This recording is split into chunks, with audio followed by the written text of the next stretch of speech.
모든 일이 시작은 어렵다. 정고양이 차관에서 일하게 된 지 일주일이 넘었다. 손님의 칭찬은 듣었지만 매상은 예전에 비해 얼마 올라가지 않았다. 마음이 조마조마하고 입이 바짝바짝 탔지만 송이라는 어린 아씨에게 부담될까봐 아무 말도 하지 않았다. 괜찮아요. 잘 될 거예요. 정고양은 오히려 송이란을 위로한다. 퇴근 시간이 되자 정고양은 가방 들고 차관을 나섰다. 겉으로 내색 안 하지만 그 아가씨도 얼마나 무섭겠어요.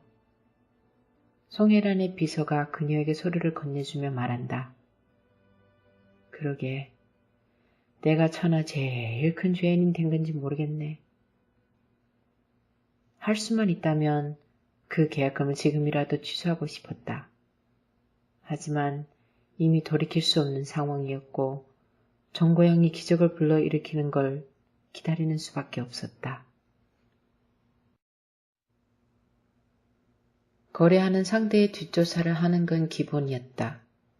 김 비서는 정고양의 개인 자료를 유지성에게 건네준다. 사장님께서 말씀하신 대로 황씨 가문의 마지막 후대인 황태영 제자입니다. 그 아이가 10살 때 입양되었고 지금까지 줄곧 인적이 드문 시골에서 살다가 청풍차관으로 인해 도시에 들어선 것으로 보입니다. 자료를 읽으면서 유지성의 입가에는 미소가 번졌다. 고작 20살밖에 안 된 아이가 나랑 거래를 하겠다. 오랜만에 재밌는 일을 겪게 되는군.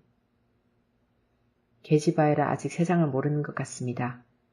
오랫동안 한 번도 시골을 떠난 적이 없으니 그럴만도 합니다만 그 아이의 눈빛 자네는 못 봤나?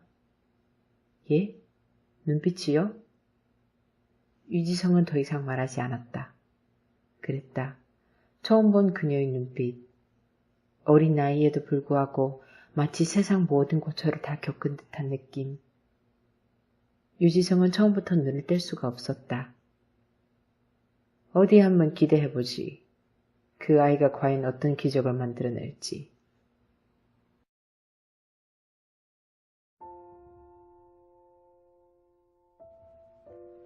스승님의 뜻에 따라 정고양은 시골을 떠나 이 도시에 들어서게 되었다. 그냥 단순하게 사도를 되살리는 일로만 생각하고 있었지만 인생까지 걸게 될 줄은 자신도 생각지 못했다. 후회? 그런 건 없었다. 어떤 일에 결정을 내린다는 건 그녀 또한 심사숙고한 결과이고 그에 의해 비롯돼 초래될 끝은 자신이 모두 감수해야 한다는 걸 정고양은 누구보다 더 잘 알고 있었다. 스승님은 그녀에겐 너무도 은혜스러운 존재였고 그분의 부탁이라면 몸의 뼈가 부스러진 듯 꼭 이루고 싶었다. 최선을 다할 것을 약속할 수 있지만 그 결과가 자신의 원하는 대로 이루어지리라곤 자신 없었다. 다만 아쉬움이 남아있다면 다시는 함께 너를 보던 그 사람을 볼 수 없게 된다는 것이었다. 10년 동안 기다렸으나 결국 볼 수 없게 되었다. 단 한 번이라도 보고 싶었는데. 자신의 생각에 빠져 앞에 주의하지 못한 탓에 마주하고 걸어온 사람과 부딪혔다. 앞도 안 보고 다니냐는 거칠은 남자의 목소리가 들렸다. 함께 있는 화장짓한 여자도 역시 불쾌하게 정고양을 노려보았다. 죄송합니다. 남자의 얼굴을 보지 않고 정고양은 사과했다. 사람의 눈을 보지 않는 건 그 사람을 알고 싶지 않다는 말도 있다. 어차피 한 달 동안만 머물다 떠날 곳이라면 주변 사람을 알 필요도 없는 것이었다. 그런 스쳐가는 사람이라면 이 정도의 사과는 충분했다고 생각하는 정고양. 돌아서려는 순간 남자가 그녀의 팔목을 잡았다. 이봐, 사과하려면 눈을 마주하고 사과해야지. 정고양은 얼굴 들어 남자를 바라봤다.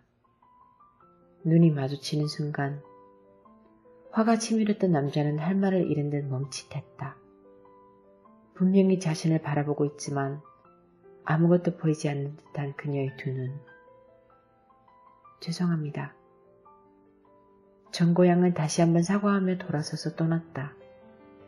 붙잡고 싶었지만 남자는 아무 말도 할 수 없었다. 바닥에 떨어진 명함장. 청풍차관이라. 찾아갈 이유가 있었다. 어디로 가야 할지도 알았다. 태어나서 여자한테 눈길 제대로 받지 못한 건 오늘이 처음이었다. 남자는 다음 만남이 너무도 기대되었다.